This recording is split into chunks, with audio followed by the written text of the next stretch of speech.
नमस्कार मंडळी, ठरलं तर मग या मालिकेच्या आजच्या भागात आज आपण बघणार आहोत.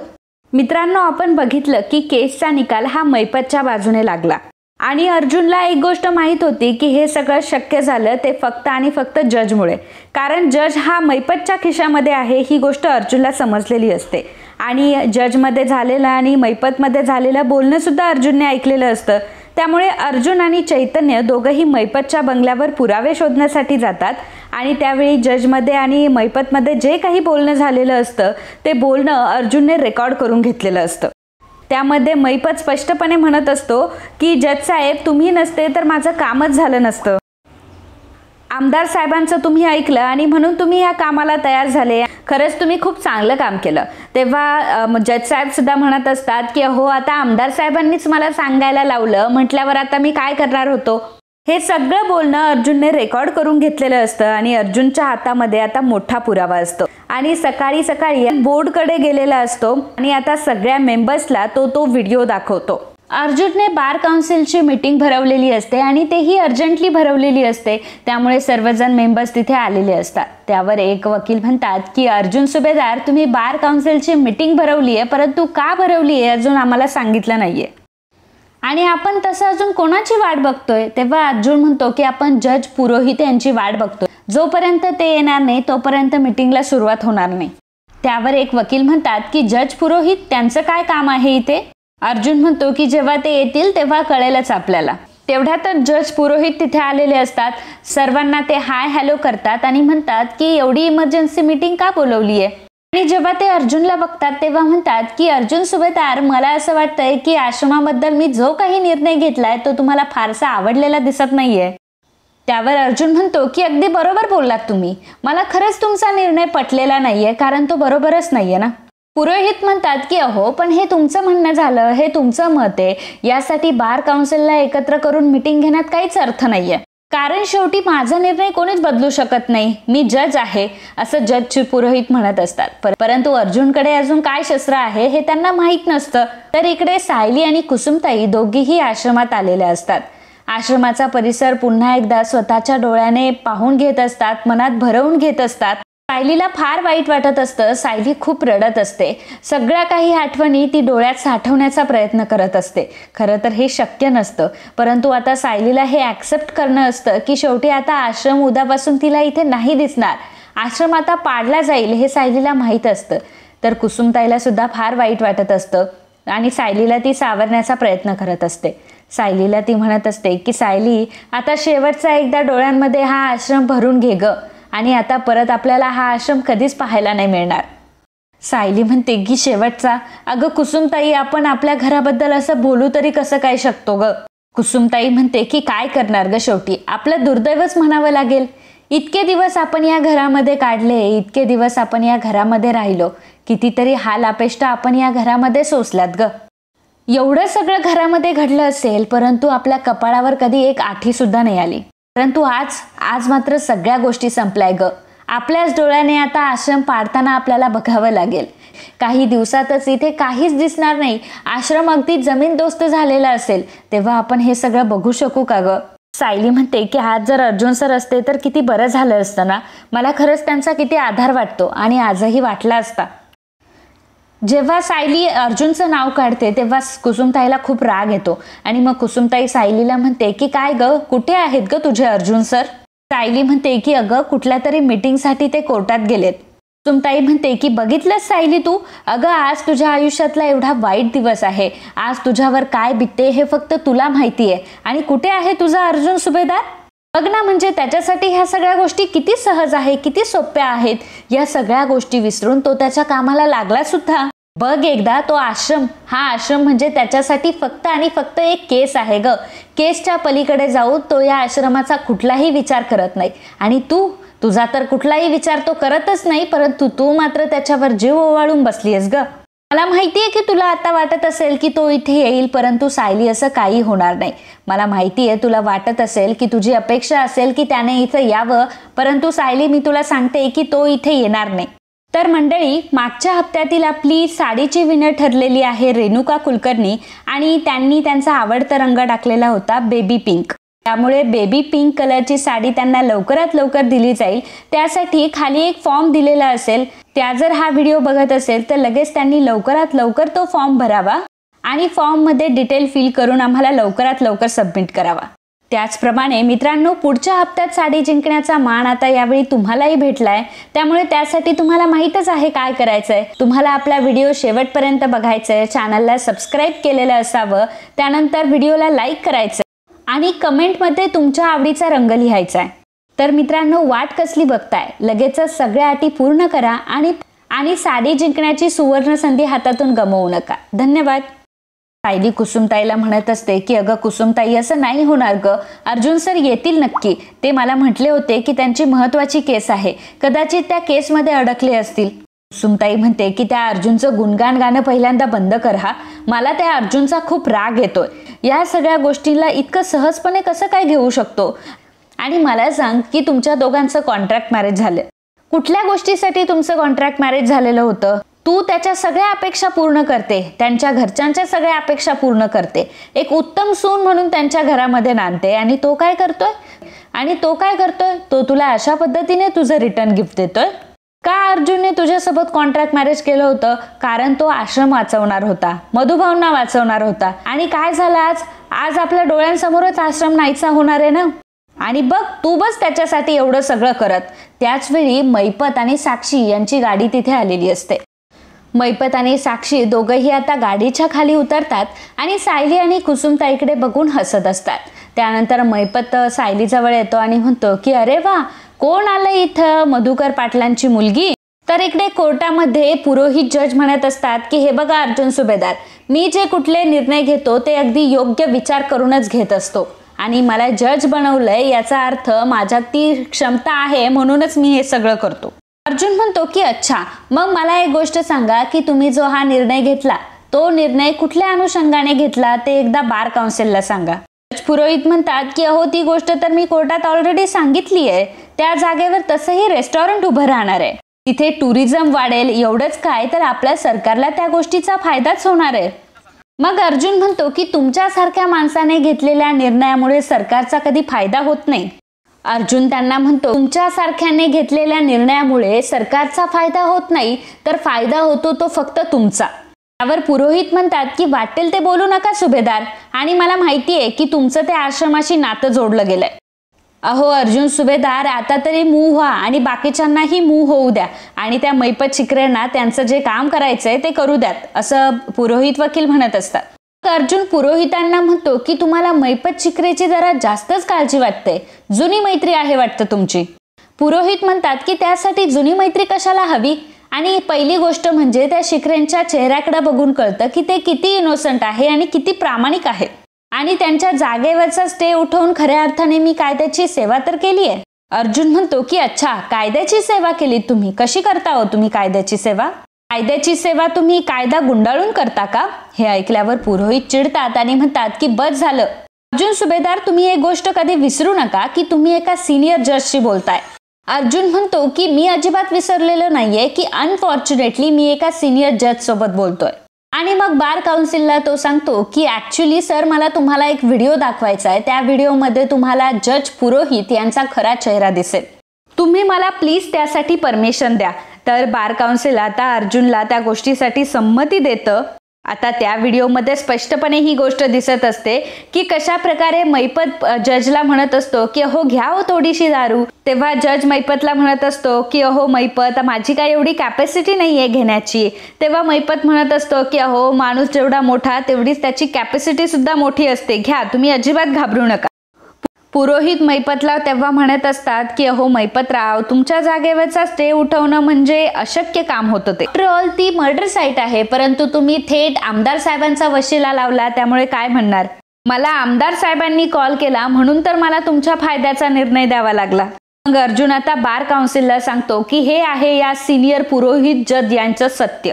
आणि यामध्ये आपल्याला क्लिअरली एक गोष्ट दिसते की कशा प्रकारे जज पुरोहित यांनी मैपत शिकरे यांच्याकडनं लाच घेतली आहे. आता पुरोहितचा चेहरा अगदी बघण्यासारखा झालेला असतो. शर्मेने आता तो मान खाली घालतो. आता मात्र बोलायला एक शब्दही त्याच्याकडे नसतो. अर्जुन म्हणतो की तुम्ही आता बघितलंच असेल की कशा प्रकारे त्यांच्या फायद्यासाठी त्यांनी त्यांचा निर्णय दिला.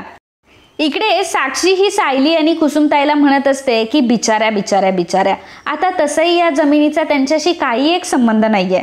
मैपत म्हणतो की साक्षी, तुला तर काही फिलिंग्सच नाहीये बघ.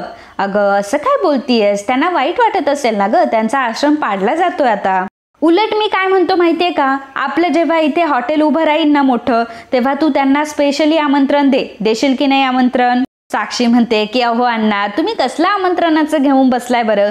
तुम्हाला माहितीये का मी काय विचार करत होते, मी असं म्हणत होते की जेव्हा आपल्या हॉटेलचं उद्घाटन असेल तेव्हा वीट कापायला मी या सायलीलाच बोलवेल की, निदान त्या निमित्ताने या जमिनीवर दोघांना पाय तरी ठेवता येईल ना.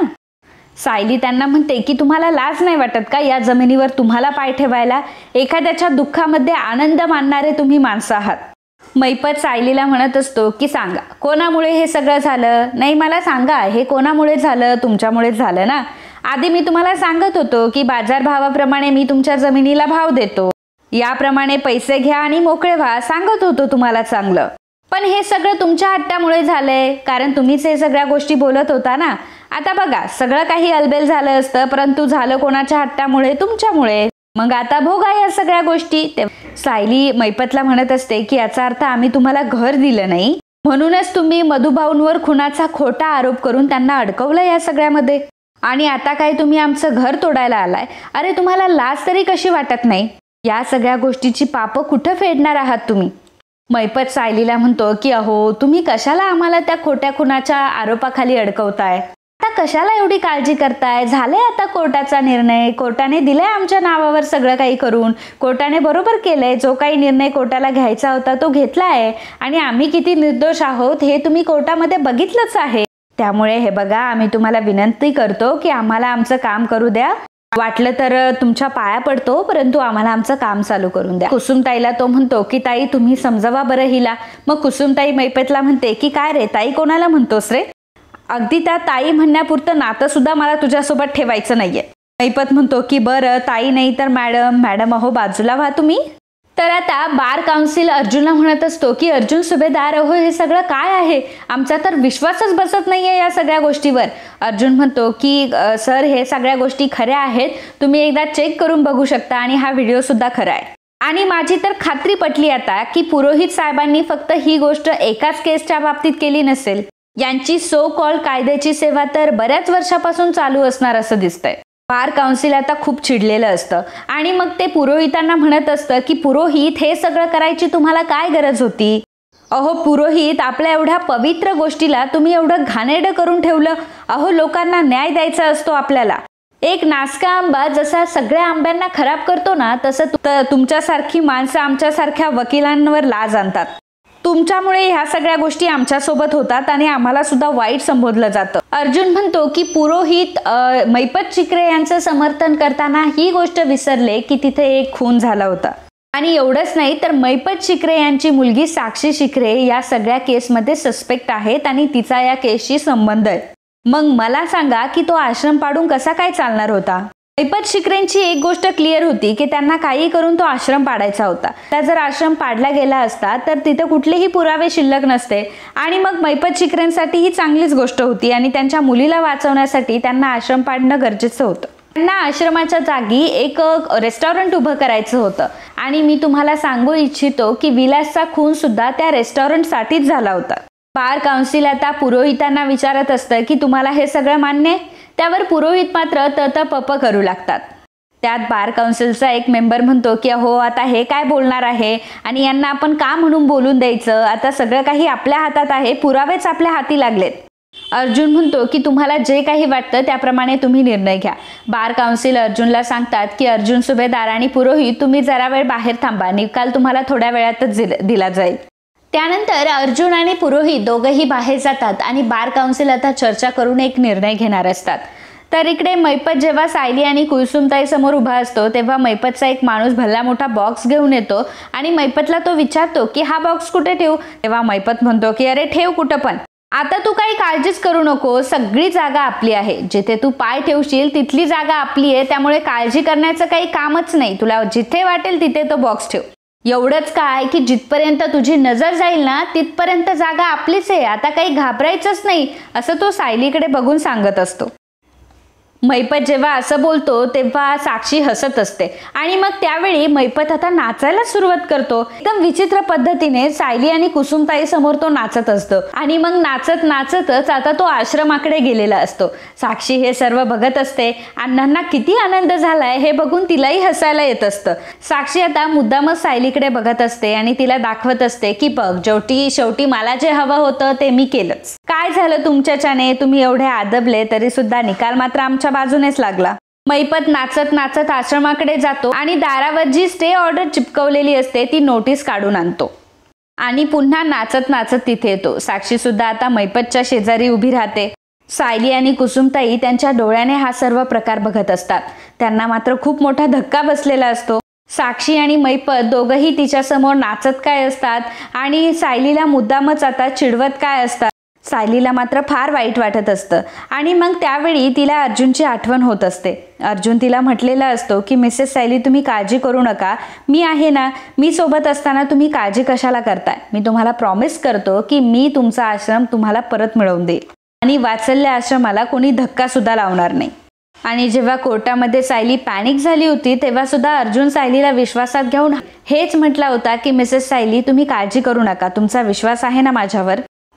त्यावेळी सायलीने अर्जुनवर एवढा विश्वास ठेवलेला असतो, परंतु आज मात्र आश्रम पूर्णपणे हातातून गेलेला असतो. मधुभाऊ जेव्हा अर्जुनशी बोलत होते तेव्हा मधुभाऊंचं बोलणं सुद्धा तिला आठवत असतं. हा आश्रम फक्त आश्रम नाहीये की तर माझ्या बायकोचं स्वप्न होतं, माझ्या बायकोने आणि मी इथली एक एक वीट रचून हा आश्रम उभा केलाय. हे फक्त आश्रम नव्हता तर कित्येक मुलांचं स्वप्न होतं. त्यामुळे ह्या आश्रमाला काही होऊ देऊ नका असं मधुभाऊ अर्जुनला म्हटलेले होते आणि ते शब्द आता सायलीच्या कानावर येत असतात. आणि त्यावेळी समोर तिला हे दिसत असतं की जी कोर्टाने स्टे ऑर्डर दिली होती मैपत आता त्याच्या हाताने फाडत असतो. मैपतने आता ती स्टे ऑर्डर फाडून टाकलेली असते आणि त्याचे सर्व कागद आता सायलीच्या आणि कुसुमताईच्या अंगावर उधळलेली असतात. ते सगळं बघून सायली आणि कुसुमताईला फार वाईट वाटत असतं. एका क्षणातच सायलीची सर्व स्वप्न उद्ध्वस्त झालेली असतात. ज्या घरासाठी तिने एवढं सगळं केलेलं असतं, ज्या आश्रमासाठी तिने इतकं सगळं केलेलं असतं, ती सगळी स्वप्न आता तिला तिच्या डोळ्यासमोरून जाताना दिसत असतात. ज्या आश्रमात ती लहानाची मोठी झालेली असते तो आश्रम आज तिच्या समोर नाहीसा होणार असतो. सायलीला त्या सगळ्या गोष्टींचा खूप त्रास होत असतो. तिला फार वाईट वाटत असतं. मैपत मात्र सायली आणि कुसुमताई रडत असताना मोठमोठ्याने हसत असतो. त्याच वेळी एक माणूस तिथे येतो आणि मैपतला विचारतो की काय हो साहेब, कामाला सुरुवात करायची का. मैपत म्हणतो की मग तुम्हाला काय मुहूर्त लागतो का आता काम सुरू करायला. आता काही काळजीच करू नका, तुम्ही आता कामाला लागा, जागा आपलीच आहे. आता त्याच वेळी सायलीचं लक्ष जातं आणि तिला समजतं की गेटमधून बुलडोझर येतोय. जेव्हा तिचं बुलडोझरकडे लक्ष जातं तेव्हा आता तिला प्रचंड मोठा धक्का बसतो. सायली आता खूप घाबरलेली असते. तर जसा बुलडोझर हा आश्रमाकडे येत असतो तशी सायली आता त्या बुलडोझर समोर जात असते आणि त्या ड्रायव्हरला सांगत असते की नको नको पाडूस आमचा आश्रम. सायली खूप रडत असते आणि बुलडोझर समोर उभी असते. कुसुमताई सायलीला सावरत असते. सायलीला ती बुलडोझर पासून बाजूला करत असते, परंतु सायली मात्र तिच्या जीवाची पर्वा न करता बुलडोझर समोर जात असते आणि आमचा आश्रम पाडू नका, आमचा आश्रम पाडू नका असं सांगत असते. परंतु बुलडोझरचा ड्रायव्हर काही ऐकत नसतो, कारण मैपतचा त्याला आदेश असतो, त्यामुळे तो काही थांबत नसतो. ज्याप्रमाणे सायली रडत असते आणि बुलडोझर समोर उभी असते, तिचा तो आक्रोश, तिचं तर रडणं बघून मैपतला आणि साक्षीला मात्र खूप आनंद होत असतो. दोघंही आनंदाने हे सगळं बघत असतात.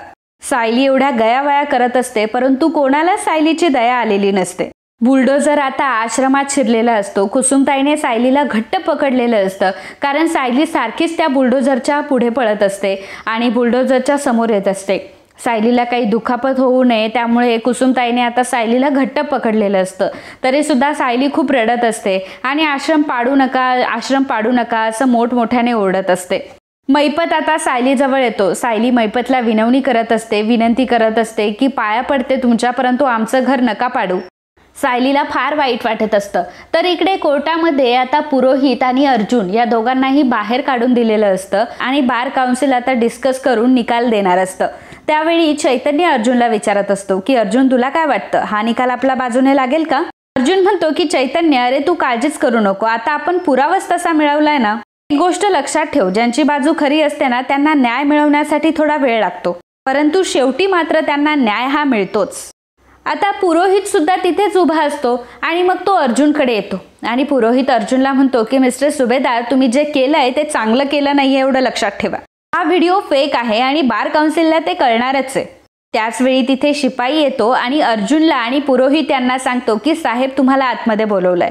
अर्जुन आणि पुरोहित दोघंही आतमध्ये जातात तर चैतन्य अर्जुनला ऑल द बेस्ट विश करत असतो. आता बुलडोझर आश्रमाजवळ उभा असतो. मैपत त्याला सांगत असतो की पाड पाड, तू कशाला घाबरतोय, मी आहे ना इथे, असं मैपत त्याला ओढून ओढून सांगत असतो.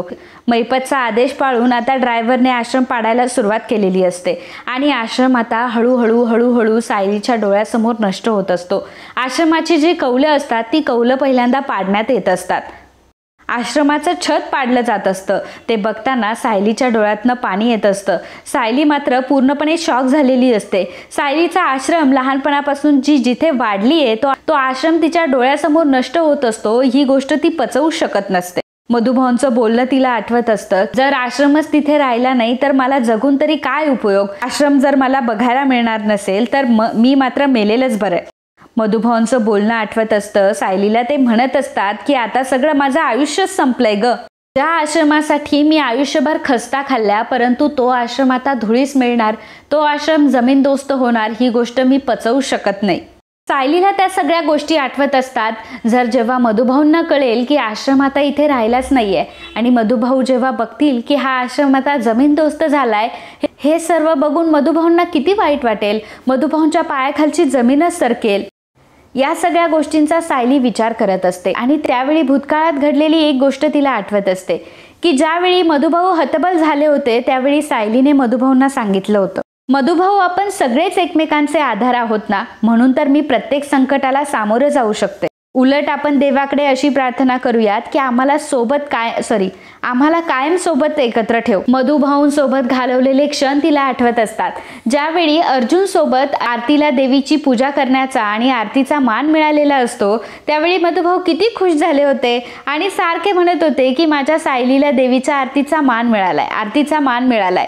तेव्हा सायली मधुभाऊंना म्हणते की मधुभाऊ, अहो आतापर्यंत 100 वेळा तुमचं म्हणून झालं असेल की मला आरतीचा मान मिळालाय म्हणून, आणि किती तुम्ही खुश झालाय. तेव्हा मधुभाऊ म्हणतात की अगं काय करणार, शेवटी बातमीच तर तशी आहे ना.